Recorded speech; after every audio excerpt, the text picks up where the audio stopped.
January 28th, 2020 regular business meeting of the EBMUD Board of Directors. Director McIntosh is participating by teleconference from the following location: 801 Commodore Drive, Richmond, California. The Planning and Legislative and HR committees met earlier today and will report under item 11. We also had a 2-ish hour board workshop on our consumer assistance program and related efforts. Roll call. Directors Coleman, Present. Katz, Present. Lenny, Here. McIntosh, Here. Mellon, Patterson, Present. President Young. Here. Okay, Pledge of Allegiance.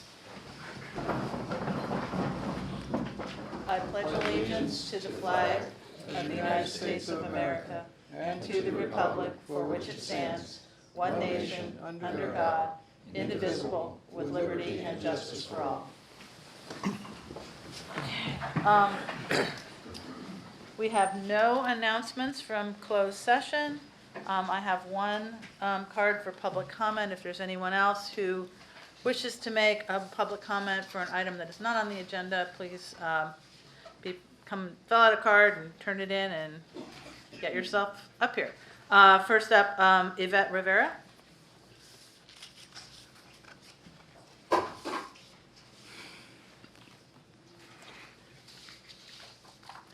as always, 3 minutes.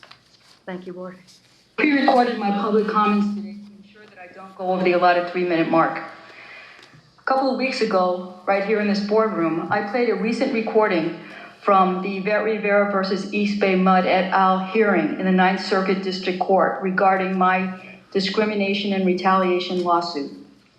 Today, I'm going to play another 2-minute recording. You'll hear my attorney, Monique Olivier, responding to a statement made by the Federal District Court Judge Fletcher regarding the Dolores Turner memo, and then she'll continue with the retaliation argument. The recording starts at the 2-minute and 57-second mark. Thank you.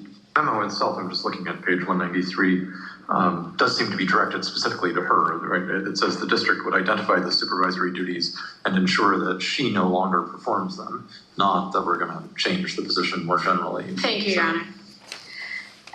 The plaintiff also offered uncontradicted evidence that after she filed her EEOC complaint in July of 2014, her supervisor, Superintendent Lamb, began to retaliate against her in very specific ways. So she received, within a month of that filing, she received her first poor performance review. And in particular, noting some absentee issues, but those are the same kinds of issues, as she testifies and is uncontradicted in the record, that she had prior to that review prior to the complaint and post-complaint. She also continued to experience, after she made the EEOC complaint, different forms of conduct retaliatory conduct from Superintendent Lamb.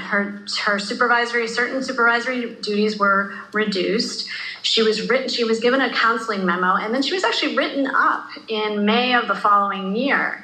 And that written warning ultimately was retracted, which is additional circumstantial evidence to suggest that when the written memo was issued, when the written warning was issued, it in fact was retaliatory. So she had there was plenty of evidence in the record to demonstrate substantial and specific instances of pretext. And as this court knows, under the Thompson decision, all that is necessary is to show a conduct that may have dissuaded a reasonable worker from making a charge of discrimination. Thank you. I'll be back with more recordings. I appreciate your time. Thank you. Okay, any other public speakers, public comments? All righty. Moving on to the consent calendar. One moment. You want to mention the 2020? Oh, I'm sorry. Oh, I'm sorry. We are, skip that because I was already thinking that we're not doing it. I'm gonna, the board committee assignment, this, item will be moved to follow item 9 on the agenda, which is a discussion of committee, of standing board committees and board committee structure.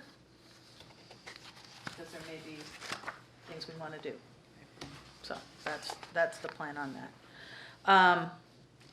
Okay, on the consent calendar, we have 8 items for consideration. Would anyone like to, we have to pull the minutes because there were changes made, small changes made to the January 14th agenda. So do I have a motion for items 2 through 8? We'll move it. Second. Okay, all those in favor? Roll call. Aye. Oh, we have to do a roll call because Director McIntosh is on the phone. Right, ready? Directors Coleman, Yes. Katz, Present, yes. Lenny, Yes. McIntosh, Yes. Mellon, Yes, Patterson? congratulations, Santa. and President Young. I am here, and I would not want to let this go by without noting that Xantha couldn't actually leave us. She had to keep her name on the ring to be Andy's second substitute, or what do we call them? Standby. Standby director in the event of, earthquake, fire, flood, disaster, et cetera. So welcome to this rather odd but incredibly August. wonderful group of individuals who are going to take our places if we meet our demise. Maybe can't meet. Or can't meet for some substantial period, whatever. We all know what it means. Thank you. You're welcome. We think. Okay, let's go back to item 1. Do I have a motion to approve the regular meeting minutes from January 14th? I have a comment on one. The minutes? Yeah, Under director reporting, I want to clarify one thing. And that is, I received the Batita Coty Award, C-O-T-Y. okay. That's the correct spelling of her name. Cody. Okay, any other changes? Do I have a motion to approve the minutes as revised and just recently So moved. revised? Director Patterson, a second. Second. Roll call, please. Directors Coleman, Yes. Katz, Yes. Lenny, Yes. McIntosh, Yes. Mellon, Yes. Patterson, Yes. President Young. Yes. Okay, that passes. All right. Now we were on to item 9, determination and discussion, which begins with item 9, a discussion of board standing committees. And after this discussion, we'll consider the 2020 board, proposed board committee assignments. And that memo is at your places with those assignments. I don't know if you want to say something, or want me to cue it up? Yeah, So I those who had items on the consent calendar are free to leave.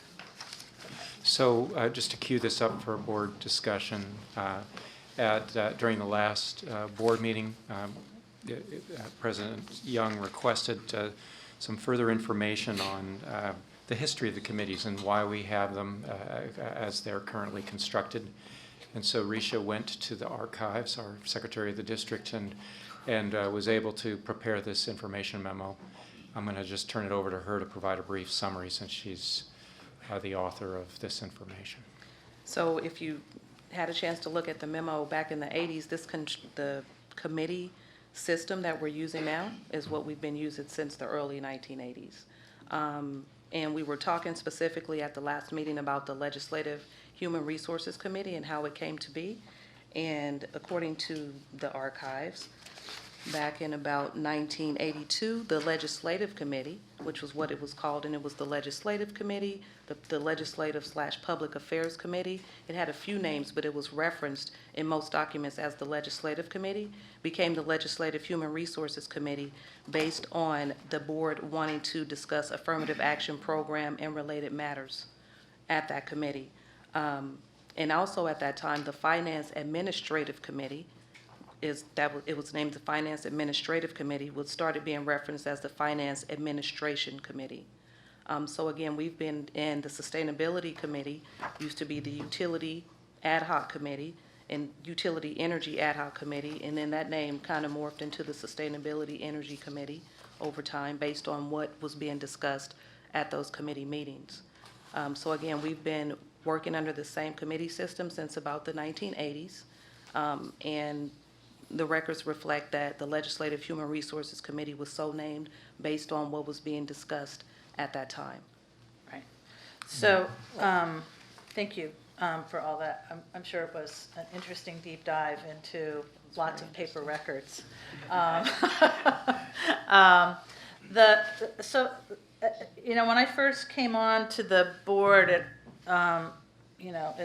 kind of, our structure struck me as being a little bit odd in terms of the committees. And the one that stuck out the most was, not that any of the topics were inappropriate or wrong or not relevant, but that having legislative and human resources together instead of having, in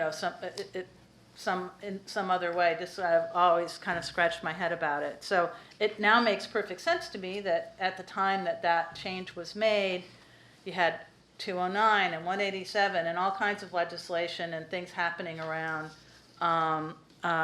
affirmative action in the legislature. And they were, political topics that we were having to wrestle with as a district. It strikes me, so my interest, I guess, on the committees is having sort of congruity in subject matter that the committees review. So I would like to hear from other board members as to their interest in changing things up a little bit. The topic today, and I think for the foreseeable future, that seems to dominate the legislative calendar has to do with climate, sustainability, environmental compliance, in terms of the tunnels, the nexus with the Sustainability Committee. So a thought I had was to combine legislative and sustainability, leave planning alone, and move HR over into the Finance Administration Committee. And it seems like when you look at the balance of topics and subject matter, that would be maintain a balance. So in terms of being able to have workshops and the like. So I'll open it up to, that would be if I'm going to make a motion, that would be the motion that I would make. And we can open it up for some amount of discussion and then. So your recommendation is to combine the legislative. I'm not making a motion or recommendation right now. Okay, but you said if you were going to make a motion, I just want to document So this. it would be legislative sustainability or Sustainability, energy. and then it would be admin, finance admin, HR. and HR, and then planning. So we'd go from 4 committees to 3 committees. Or you could also have a separate HR committee, I suppose. If I might. So I got Frank. Who else anybody else wants to speak on it? At some point. So it seems to me that when we talk about finance and administration, that typically does involve human resources in most organizations. because that's where money is being spent. As far as the ledge HR, I mean, I'm kind of, advocating myself out of a committee job, but that's all right. It does also seem to me that planning could also be linked with human resources, because that's an awful lot of what we're doing and things that we're pulling together. Sustainability and energy in with legislative makes an enormous amount of sense, because climate change is going to be a huge amount of topics. So my own suggestions would be legislative, sustainability, energy, planning, human resources. Wait, how many committees are you talking about, Still Frank? Still three. Okay. Instead of HR going with finance administration, it would go with planning.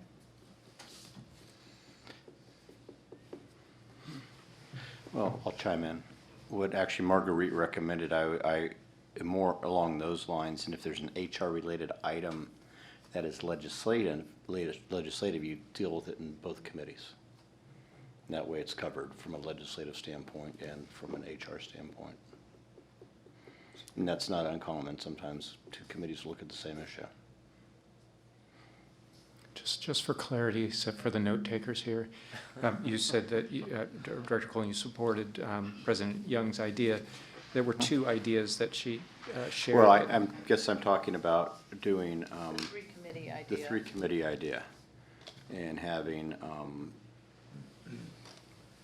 legislative fall underneath the finance, and the planning sustainability makes sense being together. Or legislative, yeah, legislative and sustainability. And planning is so important anyways, from a standalone. Well, it also has always has a large agenda. Right. I'm sorry, John, this is Lisa. Can you repeat that? What basically what Marguerite recommended is what I like the idea of bifurcating, going from the 4 to the 3, and putting the legislative under sustainability / energy, and HR with the finance, and planning as a standalone. All right.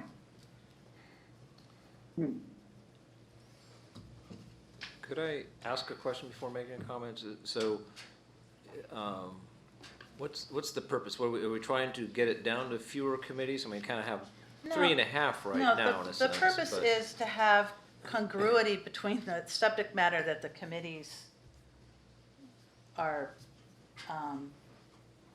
discussing or being presented on. And, occasionally there's a legislative HR issue, but mostly they're just really different, and they're much more like administration or finance topics. So that's kind of that's my rationale anyway, Lisa. No, and Marguerite, you and I have talked about this, and I agree with you. Explain to me the correlation between sustainability and ledge HR. It has to do with what the amount of, Marlene could, if she was here, which she isn't.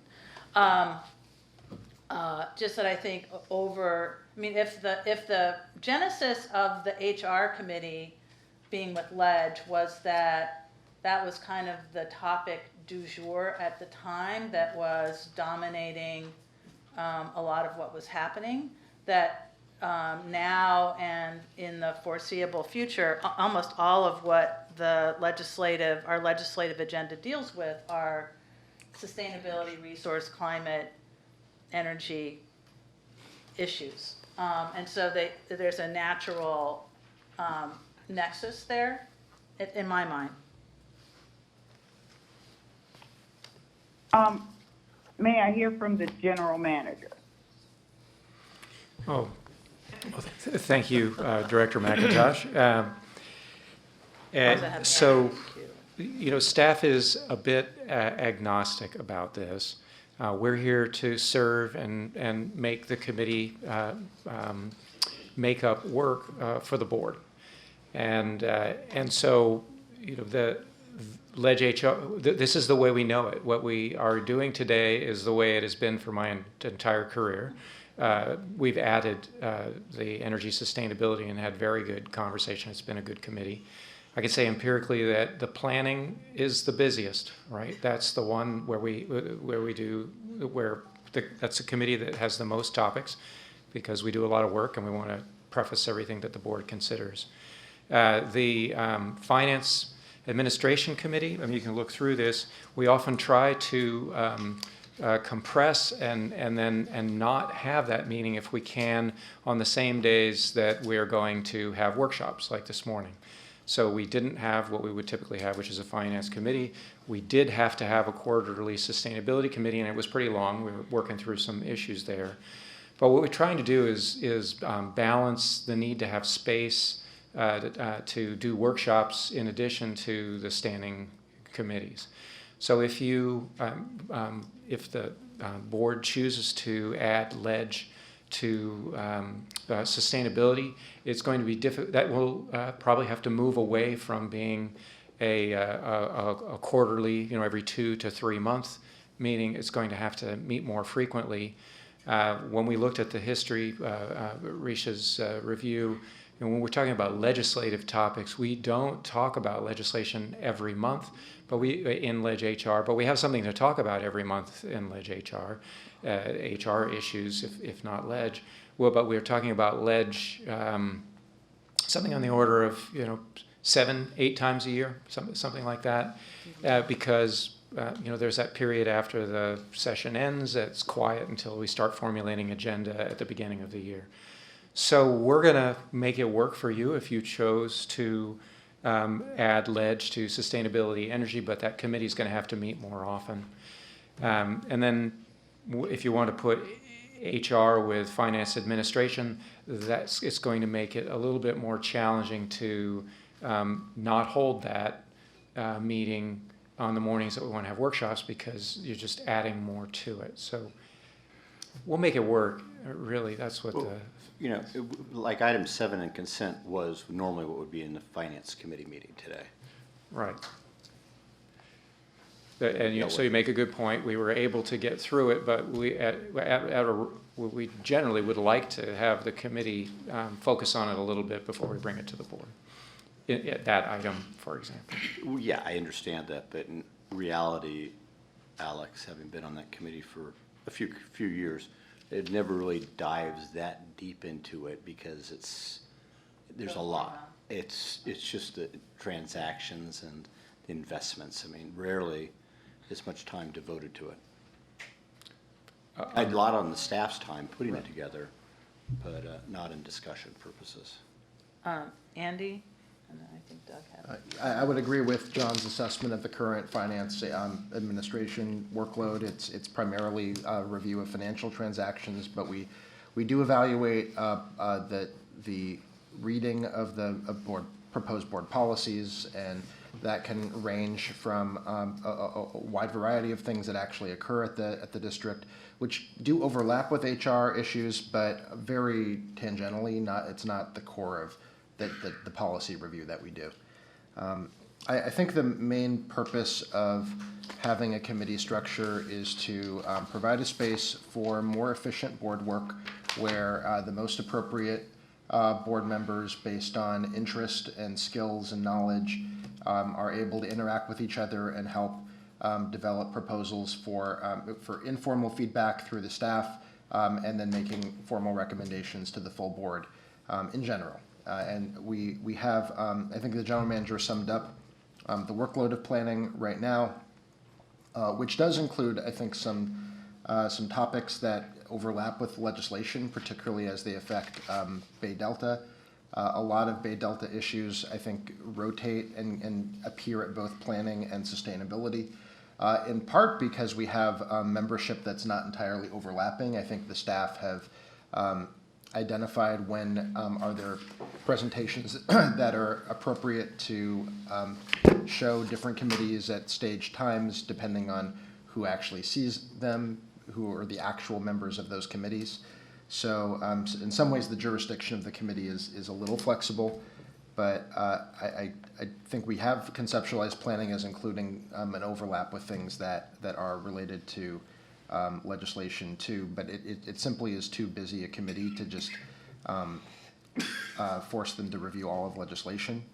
Another option would be to, before I get to that, another observation I make is that an important function of the Ledge HR Committee is to review the contract equity program. And I think it is important that we have some focused board members that pay attention to the contract equity program in a committee format, but we should also still have an opportunity for the full board to engage in workshops on contract equity. So those are kind of what that's my just reaction to it. I'm certainly willing to serve on a committee that addressed a broader scope than sustainability and energy. I'd be willing to do that, but I also think it's interesting to think about having legislation just simply go to the appropriate committee. And we might have to talk about that a little bit more to both make sure that we avoid duplication for the staff. I'm a little concerned about the impacts on Marlene if we have a need to appear twice a month in the morning, because there are legislative committees in Sacramento that are at particular times, and I think this schedule is kind of evolved in a certain way that's worked out conveniently for her to be able to be at the right place at the right time. So that's the main downside to having legislative updates 2 mornings a month. But I could be wrong about that. I haven't looked at the committee schedule in Sacramento. Well, I might just add, because you raised something that is just a part of what we're grappling with. It's difficult for Marlene to make it from Sacramento to here in the morning, and the way we've structured it with Ledge HR typically following a little later in the morning, because it allows her time to get here without having to come and spend the night the day before. So thank you for raising that logistics issue that I overlooked sharing. Doug? I'm thinking about this. I don't have too strong of opinions, but having just come off the Sustainability Committee this morning, it was a somewhat long meeting, but I felt like the information that we needed to digest and review required that, and it seems like that tends to be the case with a lot of the meetings there, I would just not want to see that lost by, maybe it's easier to have when you have increase the frequency of the meetings once a month rather than once every 3 months.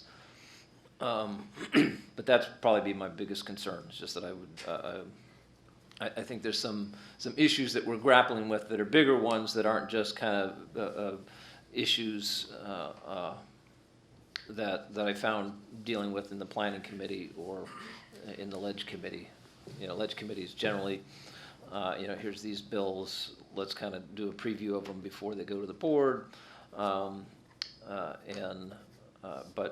it doesn't tend to be how we do things there. And the planning committee, the same thing, reports on either large contracts that are coming up or projects that are going to, have issues that the staff wants to get feedback on. So I'm not seeing a need to change. I've been on the Ledge HR committee, and some days we deal more with HR issues, some days we deal more with Ledge issues, but it's not like, oh wow, this isn't like a big shift in the discussion today to go from one to the other. So I don't know, I'm not feeling a need to change. The other issue to think about, again, which was why I asked the question before, is going from 4 committees to 3. Maybe some would see it as a benefit, but I like the fact that we have distribution of the board members in different committees. When you have 3 committees, then For some people, less committee meetings, like I say, maybe that's a benefit. But personally, I appreciate the ability to interact in a committee setting more than often we get to at the board meeting. So I'm not particularly anxious to have fewer committees.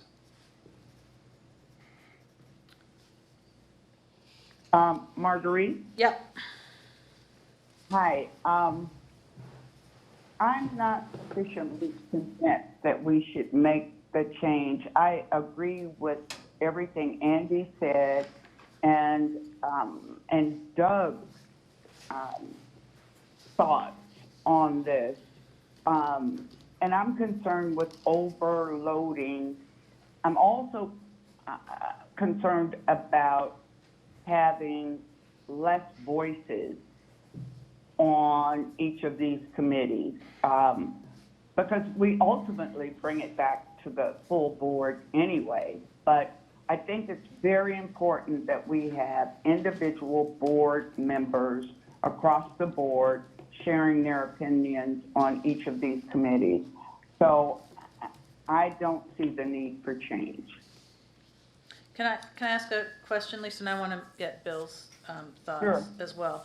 So, right now, I don't quite just, we have, if we have 4 committees, we split our 7 folks among those 4 committees, and some people serve on 2 committees, some people serve on 1. You don't serve, so it's 6 people. 6, actually, right, because Right. the president doesn't, by tradition, serve on a committee, but that's not, there's no rule that would prevent, and I serve on the retirement committee, so, but for the main, every month committees. So this would be 6 board members among 3 committees, each having 3, so there's still gonna be overlap and diversity among the committees, and the Sustainability Committee only meets quarterly, as it is now. I'm kind of thinking that there's more of the, to Doug's point, that there's more to talk about on that topic that's merited by a more frequent schedule. So, what did you, when you say spread across the committees, what do you mean? Let me give you an example. So, for instance, sustainability has always been projected as green and environmentalist board members. Ledge HR is a more diverse group of board members. So that's my primary example. So why should sustainability and ledge be on one committee? Because I think I think the diversity is lessened. Well, it depends on who's assigned to it. Does it not? Well, but Marguerite, you're missing my point, so I'm not gonna. Yeah, no, I'm trying to understand your point, actually. All right, so that's my point, period. Okay. Director Patterson, sorry. I was looking at John, thinking of Bill. Well, given the spread of time, I think, as you point out, Marguerite, from time to time, you see committees growing or the subject matter extending, and you're trying to combine. I guess I've enjoyed the way it is, and it seems to give rise to both the time the directors spend and the staff spend, and it encompasses the larger meetings where we meet, the board meets as a committee on certain prepared subjects quarterly and otherwise that are of interest overall. and that attract a huge amount of people to those forums. So I was comfortable with it the way it is. I think from time to time there are emerging issues that come to the committees, but the structure is sound enough to handle the emerging issues.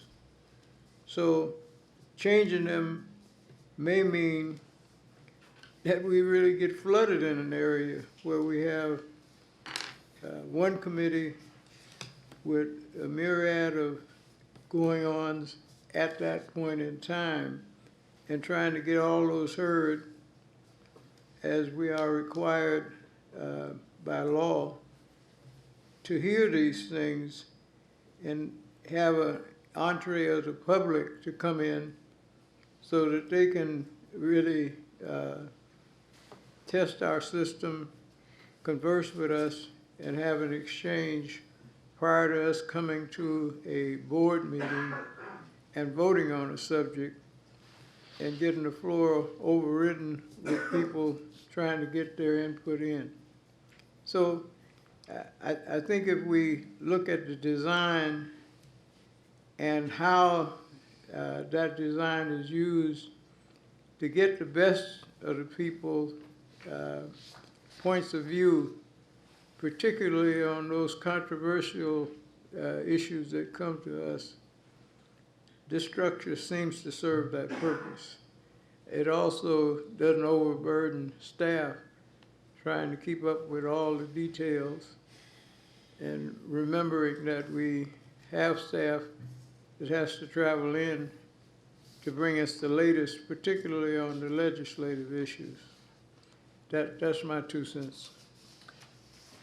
Okay, well, I'm not hearing enough cohesion or consensus to change anything. So I guess I'll propose that we, board committee assignments are at your desks, and we're just gonna stick with what we got at this point. I had a similar reaction of why, you know, but it is, you know, I think we work the way we work. I counted, so, we don't have, yeah. there's no point in considering any motion. So what's at your places is the exact assignments from 2019. So we're saying we're going to keep the exact assignments from 2019 for 2020. And if that's the case, then we need to vote. We just need to have a motion and a second and a vote for that. I'll move the So item. moved. Lisa moved first. I'll second. All in favor? We have to do a roll call? Yes, please. We're roll calling. Directors Coleman, Yes. Katz, Yes. Lenny, Yes. McIntosh, Yes. Mellon,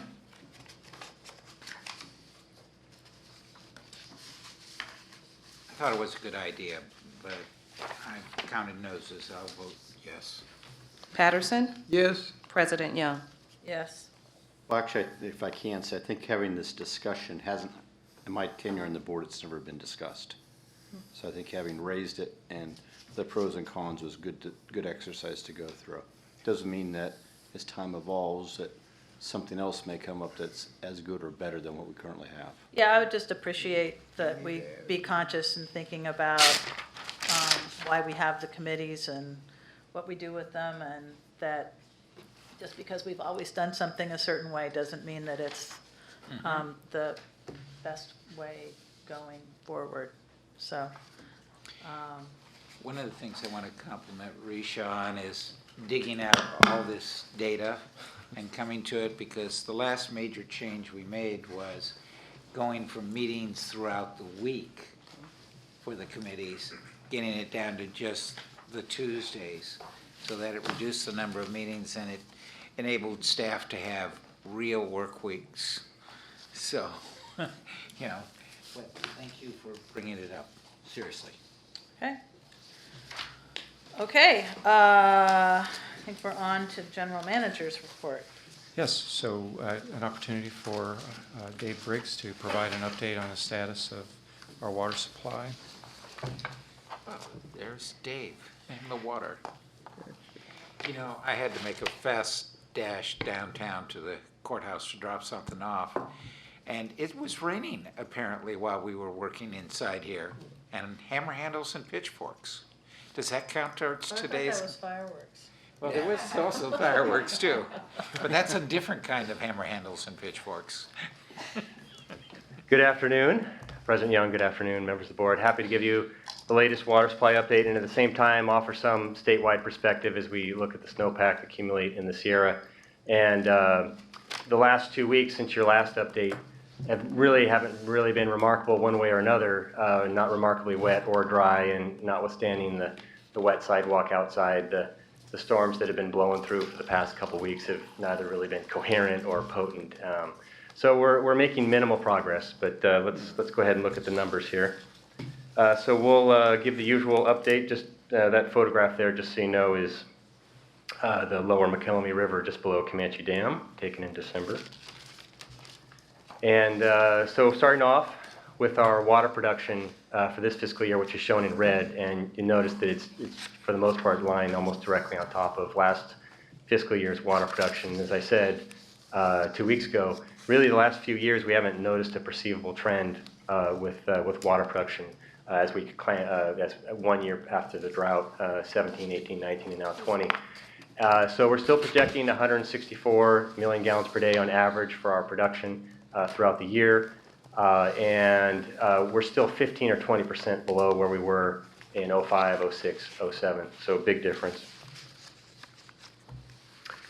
So looking at the precipitation upcountry in the upper watershed and the McKelvey watershed, 2 weeks ago we had a couple tenths in January, even though we were 2 weeks into the month. And since then we've picked up 2.5 inches or so. That being said, we're 74% of average for the year to date. And it really, if it wasn't for that 3-week period with the last week in November and the first couple weeks of December that really had 2 or 3 atmospheric rivers come through the Bay Area and hit the Central Sierra, that really gave us where we are today. But we're behind the curve for sure. And January 28th, we're pretty much done with January. We know that the forecast from here is nothing spectacular. I think, in fact, the 2-week forecast is looking pretty dry, so we are not going to enter February with a lot of momentum at all. We'll enter the first week of February pretty dry as well. Now looking locally, 2 weeks ago we had about 1 inch in our local watershed, so we've picked up another inch or so. Maybe by the end of the month we might reach 2 inches in January, well below average. We're much further behind the curve locally. We're 56% of average for the water year so far. So we're waiting for Mother Nature to flip that switch and get us back into a wet cycle again. We're about halfway through the water year. It can happen. It has happened historically. So we'll see. But we do need a material change in the storm pattern here to get us back, or we're going to be headed for a below normal year. The snowpack has been, in terms of depth, has been relatively constant for almost 2 months. And even though we have had some accumulation and some melting, that snowpack has more or less remained constant. The water content of that snow is slowly building because as that snow melts, it densifies the pack and it compacts a little bit. So the water content is growing. But we are below average now.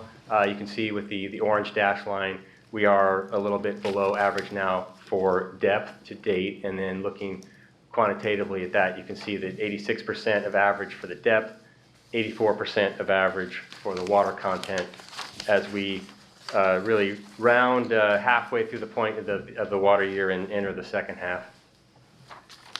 Storage is one bright spot. This report, I would say, we're approaching 610,000 acre feet upcountry. That's up 5,000, 6,000 acre feet from last time, and that's really due to PG&E making releases upstream of Pardee that are in excess of our own draft and our own releases below Comanche. So we're slowly accumulating storage upcountry, which is great because we're still about 10,000 acre feet below the flood reservation curve. So we want to keep doing this for a while longer and get back up to our flood pool. So we have room to store more upcountry, about 10,000 acre feet. But by all in all, this is a very healthy storage figure for this time of year. Locally, of course, we're purposely, by design, lower than capacity so we can potentially capture any local runoff should it turn wet in February and March. So looking statewide, this figure shows snowpack at the southern and central and northern Sierra. Now this is measured against season to date, and this is water content. So we're about 60% of the way through the water year. You can see that most of the Sierra as a sub-regional or regional average, those are well below 50%. Now compared to Caples, which is at 8,000 feet, it's a single point in the central Sierra. It's obviously going to be biased to the higher side because of its elevation compared to a regional average in the central Sierra. So it is higher mostly for that reason. But by and all, the Sierra is behind the curve as well, as you might expect, particularly the southern Sierra. So how is this translating into statewide water supply? This time of year, the State Water Project is very, very conservative with its allocations if you follow those. So I think yesterday they inched up from 10% to 15%, which sounds bad, and it is, but the state uses extraordinary conservatism in January. That should march up in 5% increments as we go through the spring, even if it does remain relatively dry. The Bureau of Reclamation, this time of year, they're a bit more circumspect, so they won't release anything publicly till mid-February with their initial allocations, but yeah, we've got a ways to go, otherwise contractors probably aren't going to get good news as we roll through the spring. Okay, turning back to our precipitation in the watershed, you can see that so far we've accumulated over 18 inches in our watershed, and that black line is 75% of the dashed line, which is where we want to be on average, or where the historical average is. So forecasting the hydrologies forward with our dry and our median and our wet, you can see that even by median hydrology from this point forward, we're below average now. So mathematically, we're going to be below average if we follow that median trend through the rest of the water year. Interestingly, the wet hydrology gets us above average, but not by much. And then looking at our storage, which I think is a much more meaningful metric for us, you can see that where we are right now at the end of January, we're a little bit above 600,000 acre feet, which is good. And using those same hydrologies and projecting forward, the red line is our dry hydrology. That's our 90% exceedance. Even under that type of scenario, we'd still be at 550, which is well above any threshold where we would trigger any supplemental water activities. So that's still looking good, and we're really benefiting from that water year last year, the wetter year from water year 19. And the 10 and 50%, the median and the wetter hydrologies will get us to a full condition by the end of the water year. So it's early. We're kind of at halftime right now. And we still can see a lot of hydrology to come. Storage is good, and we'll be back to give you the latest in 2 weeks. Thank you. Sure. Gorgeous picture. That is Pardee. Quick question, David. Why is PG&E releasing now? And is that normal? Yeah, I think they're releasing slightly above JSA minimum right now. Lodi Creek. So yeah, they're just, it is a typical seasonal pattern for them. And then it's enough to basically accumulate storage for us because it's in excess of what we're taking and what we're releasing below Comanche. Are they still doing some work on some of their dams? Do you know, Chris? They were doing a ton on Tiger Creek last year. I'm not aware of that. Do you know, Chris? They had an earlier outage for Tiger Creek, but that's done. Okay. Did you hear that? An earlier outage on Tiger Creek, but that's done? Yeah. Did they fix the road? Did they fix the road? No. It's a voter access issue. Okay, thank you, Right. Dave. Thank you, Dave. So next in your materials, under item 10, we have transmitted, and you should have received it in your as a part of your board materials, though some of you may have received it electronically. We have our new biennial report. It's a slightly different format, and hopefully you have an opportunity to take a look at it, and we can make copies available if you happen to want to distribute it to people. Do we have enough supplies to bring those to, like, Yes. board briefings and community meetings and things like that? Okay.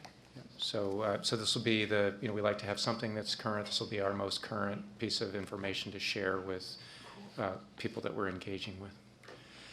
And then the next item, which I'll introduce, and then if you have any questions, we'll ask Kelly to provide more information. But this time of year, for the last few years, we've been bringing forward our anticipated schedule for the Water on Wheels event. And each year, because we're relatively new at this, we try to bring the learning that we gathered in the prior year into it. So what you'll see is a proposed list of festivals and events that we're looking to bring the Water on Wheels to. As is written in this memo, we try to explain how we're balancing its use at different wards and at different events where sometimes there's two events. In the fall, it gets busy and there might be two events on a weekend. So go ahead and take a look at that. We've also identified the use of the truck for I don't think we have that. It was in our electronic report. Is it just Oh, in the it was in the electronic? It's not materials on that we paper? transmitted. Okay. I'll make sure you can have my hard copy. If Yeah, you- I mean, I looked at it when I was on my iPad, but my iPad ran out of juice, so. All right, and so one of the things I just wanted to point out was that we have received, I know of two at least, requests where the desire has been to have the WOW at events where the sponsor of the event is charging the public to enter the event. And one of them was in San Ramon for what was it called? I think it was called Truck Time. That was for a piece of heavy equipment to go to that one, but they were charging $5, I think. Right, so there was a Rotary event and they wanted our heavy equipment. And we said, well, we can't participate in events that aren't free to the public because that would be using the district's resources to make a profit, even if it's going for a good cause. And so we're kind of making that part of the plan going forward. It doesn't come up that often.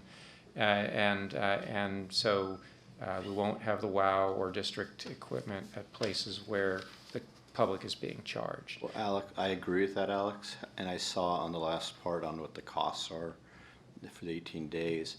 What if we let them use it, but they pay for the cost in labor? In that way, it's not having a negative impact. It becomes revenue neutral for us to do it. We can explore that. We have engaged in conversations with folks about them taking the Water on Wheels and not having district staff present. And that comes at a cost to the district for all of that. Plus, we're requiring that they sign liability waivers. So it hasn't worked out that well, but we can continue to have that conversation if someone is adamant about wanting to have the Water on Wheels. I mean, I agree completely. If they're charging to get in, it should not be provided for free. I'm just saying if they're willing to pay for it and it doesn't cost us anything, that we still get a promotional value out of it. From that standpoint. All right, so we'll consider that. I won't commit on the fly, but we'll check with staff to try to understand what the ramifications of something like that would be. If you have any comments about the festival, or if you think we've missed something, please let us know. I mean, the Water on Wheels schedule, please let us know. Hearing nothing further on that, then that's really the extent of what I have to share under GM reports.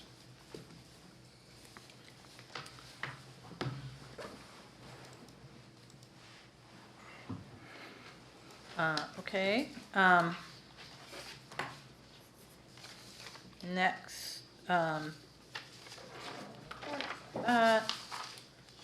to reports and director comments. We have planning and ledge HR minutes were included in the packet. We had one committee meeting this morning before our workshop, the Sustainability and Energy Committee meeting. Doug, do you want to give a short report? Covered 3 areas, kind of skimmed the fourth, the managing vehicle emissions, but I thought we had a very interesting discussion. We have been, the district has been working really hard to reduce our emissions and look for ways to offset the remaining emissions so that we achieve our goals as quickly as possible. But the new standards for what you count as emissions has changed, and so we understood those changes and what it means. Primarily it affects the wastewater treatment emissions, and so it kind of, I would say, threw a wrench in our nice neat curve to try and reach our more aggressive goals, and we discussed that, and so look forward to more updates in the next meeting. That's what we covered there. Okay, and then I've mentioned the Consumer Assistance Program workshop that we had this morning. We had a wide-ranging presentation from Capably Handled, start to finish, by Andrew Lee, actually, who's done some amazing analysis of where we most need to reach out to customers who are having difficulty affording their water bills and how to expand and fund our consumer assistance program to help folks that are having trouble paying their bills. We also discussed the outreach efforts and partnerships that are happening to support our unhoused residents, and reviewed our compliance with the new requirements under water shutoffs, which we only had to do one thing to comply. We're already in compliance with all of the elements of that new legislation. And we got a short update on the state's progress around a low-income rate assistance program, which has been in the works for 4 years, at least 4 years. The report, I think, from legislation to report to, the report isn't out yet. We're expecting the final report any second, and then some action will presumably or not happen later this year, but we're positioned. I think the data that Andrew put together will be very helpful to that discussion. So it was a very good workshop.